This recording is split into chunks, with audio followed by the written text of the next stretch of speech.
Mae Beth a finne ar ffenest ore a'r sefau gore yn y sioe wedyn ni, achos ar hyn o bryd o'n blaen ni yng nghanol y prif gylch i ni mwynhau pencampwriaeth y Merlod Mynydd Cymreig, yr Ebolion.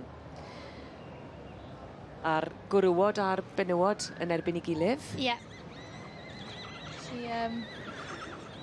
Bydd mae'n byrna ni wedi penderfynu.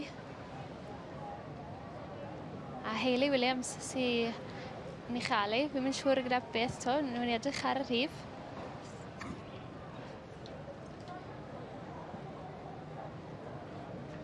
Ponies Foal wy'n credu, ie? Ie.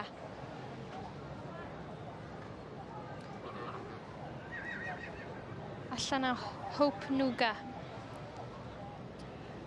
A'r perchennog?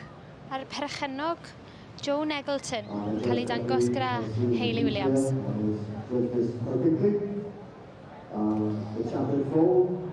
A dyma ni.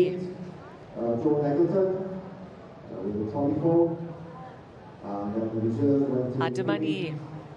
Ebol, sionc a sionc am rheswm hefyd. Wedi cael gafel ar y bencampwriaeth i'r Merlod Mynydd Cymreig. Llon gyfarchedd mowr iawn i Ponies Foal yn cael ei arwen fyna gan Hayley Williams ac yn berchen i Joan Eggleton.